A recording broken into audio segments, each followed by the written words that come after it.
Selamat pagi pemirsa, apa kabar Anda hari ini? Senang sekali dapat menjumpai Anda dalam Berita Papua hari ini.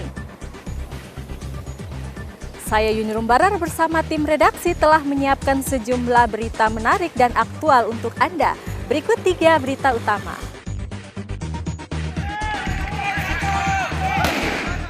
Cekcok saat berjudi, 2 kelompok pemuda bentrok. Tiket kapal habis, calon penumpang mengamuk. Pasien positif bertambah, Merauke kembali masuk zona merah COVID-19.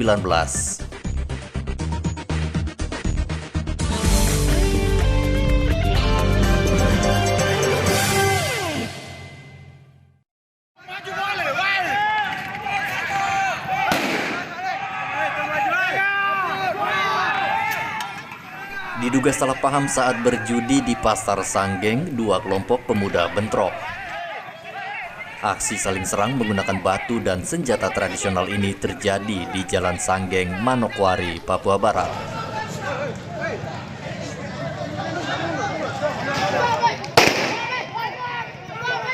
Polisi terpaksa mengeluarkan tembakan peringatan untuk membubarkan 2 kelompok pemuda itu.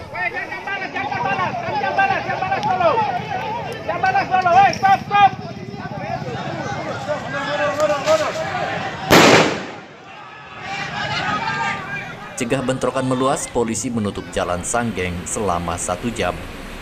Kapolres Manokwari AKBP Dadang Winjaya meminta 2 kelompok pemuda menahan diri karena jika ada warga yang menjadi korban, polisi akan menangkap dan memproses hukum seluruh pemuda yang bertikai. Permasalahan yang antara anak muda ini bisa diselesaikan saat itu. Akan ketersinggungan di dalam lokasi pasar. Ini ada yang kena pukul dan korban tadi. Sudah saya sampaikan tadi awal, intinya sudah selesai. Mereka sudah ditemukan, tinggal tunggu dari kepala suku saja bertemu di Pak Kapolres, permainan kartu judi yang sering dilakukan di Pasar Sanggeng. Pasar Sanggeng itu. Apakah benar? Kalau informasi masuk ini itu belum dapat saya informasi seperti itu. Nanti akan kami cek. Tapi kalau benar ada berarti harus ada tindakan tegas. Harus ada kalau memang itu ada unsur-unsur di sana. Tapi kan kita untuk membuktikan sebuah permasalahan itu judi atau tidak, itu kan ada unsur-unsur yang tadi kan. Mengantisipasi bentrokan susulan, polisi menempatkan 1 kompi Brimob di Jalan Sanggeng. Edi Musahidin melaporkan dari Manokwari, Papua Barat.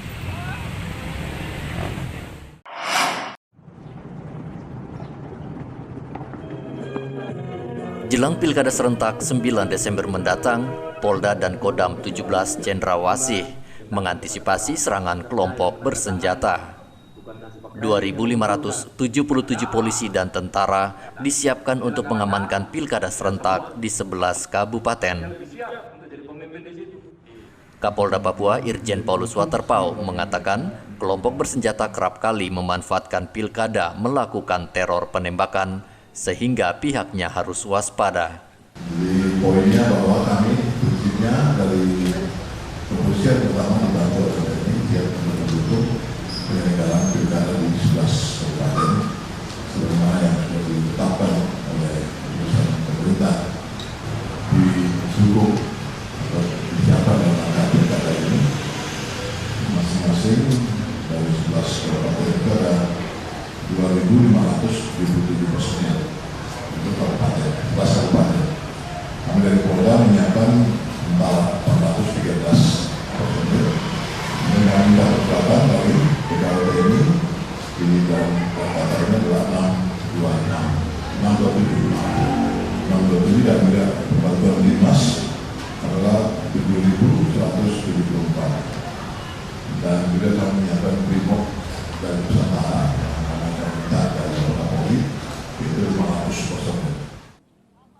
Selain antisipasi teror penembakan, pertikaian antar suku kerap terjadi dalam pilkada, sehingga hal tersebut menjadi perhatian pihak keamanan. Dari 29 kabupaten di Papua, terdapat 11 kabupaten yang akan ikut pilkada serentak Desember mendatang, yaitu Kabupaten Yalimo, Kerom, Supiori, Nabire, Merauke, Waropen, Yahukimo, Asmat, Mambramoraya, Bovendigul, dan Pegunungan Bintang. Hendra melaporkan dari Jayapura, Papua.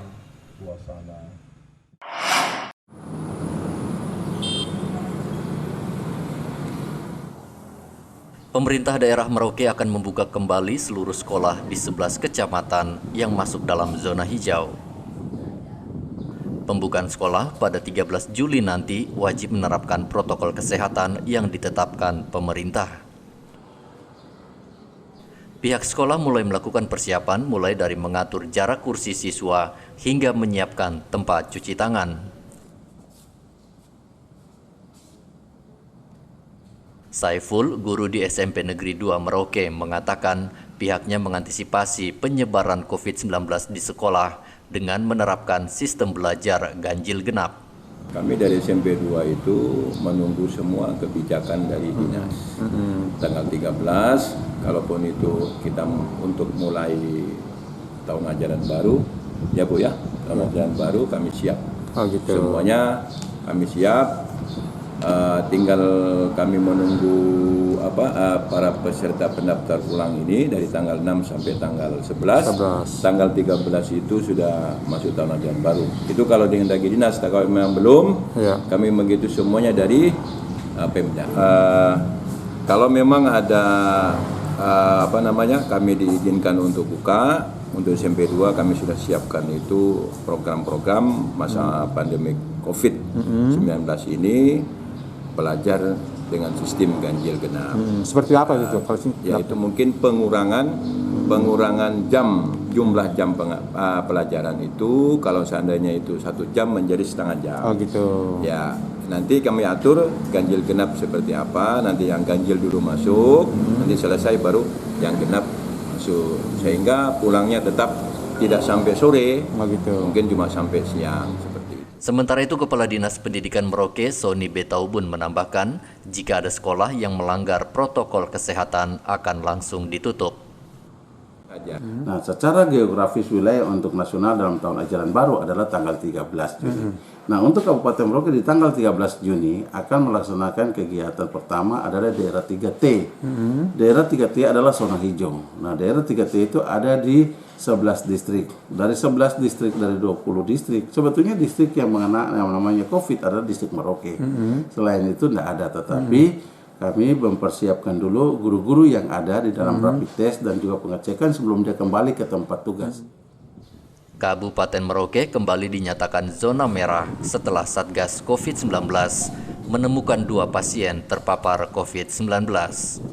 Muhammad Ridwan melaporkan dari Merauke, Papua.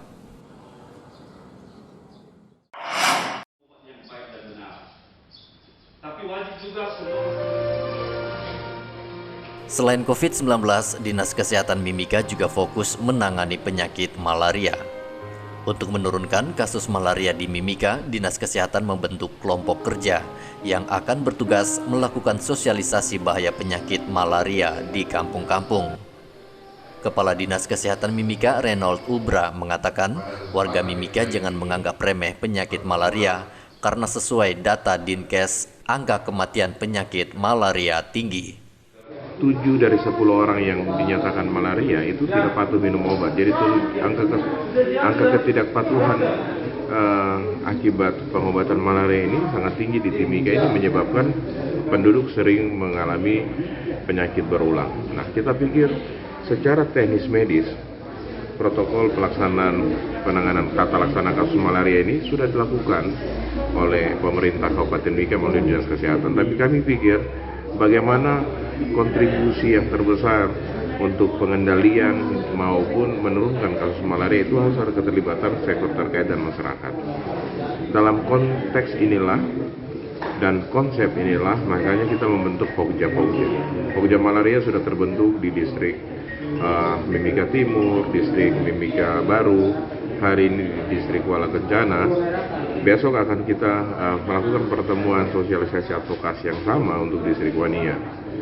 Pokja ini akan bekerja untuk apa? Untuk menggerakkan masyarakat dari isu bagaimana menjaga lingkungan supaya misalnya pemberantasan sarang nyamuk, kemudian pengendalian atau distribusi ke lambu, penyemprotan, peningkatan pengetahuan masyarakat terkait dengan malaria, dan juga pencegahannya.